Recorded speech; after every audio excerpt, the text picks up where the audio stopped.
Your tulips, are they sickly, like these? This clump of tulips is infected with a fungal disease called Tulip Fire. So let's make sure you can properly diagnose Tulip Fire. You can see the leaves of the tulips here look distorted.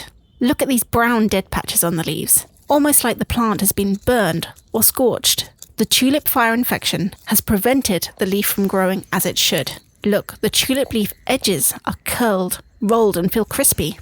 Many of the leaves are stunted, and sometimes the leaves look cracked. Lower down, some of the flower stems have collapsed. Here, the shoot, including the flower, has wilted, failed to open, and died. Can you spot these large brown areas on the leaf? These areas on the leaf were infected almost as soon as this leaf grew.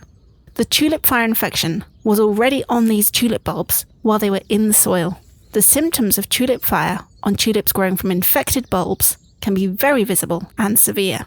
Let's zoom in on the brown leaf lesions. You can use a magnifying glass or hand lens like this. Tulip Fire is caused by a fungus, Botrytis tulipae, and in damp conditions, the Tulip Fire fungus produces hundreds of tiny fuzzy hairy growths and thousands of fungal spores just like this.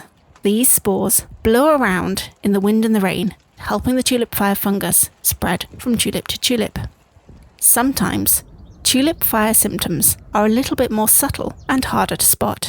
Remember those masses of Tulip Fire fungal spores you saw under magnification? Tulip plants infected by airborne spores typically show much less obvious signs of disease. Can you see these spots on the leaf here? These tiny water-soaked spots are caused by Tulip Fire infection, and as the fungus grows, the spots on this tulip leaf turn yellow-brown. You can spot similar spots on tulip flowers here, tiny, small, water-soaked spots which turn yellow-brown as they progress. But wait, sometimes hail damage can cause similar symptoms to Tulip Fire. The hailstones have caused small white patches of tissue damage, sometimes with little craters or holes, lines or streaks on the leaf or flower. But the hail-damaged spots don't have the yellow-brown middles which you see with Tulip Fire infection. And you'll also notice that the hail damage is only on the surface of the leaf exposed to the hail, not on bent leaves or those leaves hidden beneath other leaves. Back to Tulip Fire.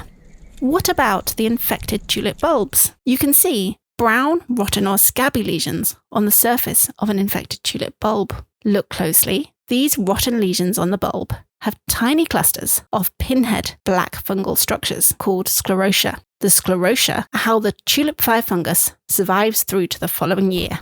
So what should you do if you spot symptoms of Tulip Fire on your tulip plants?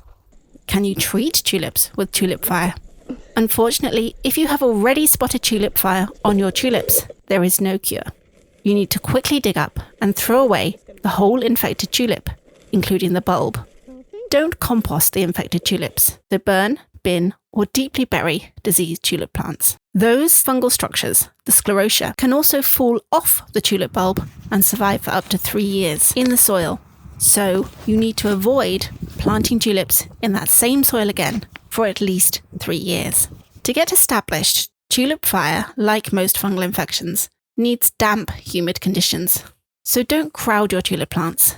Give them space to grow and breathe.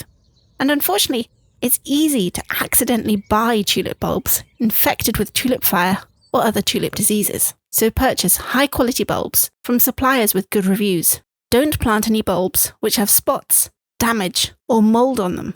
And finally, although Tulip Fire is devastating for tulips, thankfully, Tulip Fire only infects tulips. So don't worry, Tulip Fire won't spread to other plants in your garden. So now, go and grow tulips that are big and bold or small and sassy. Wishing you healthy plants and happy gardening.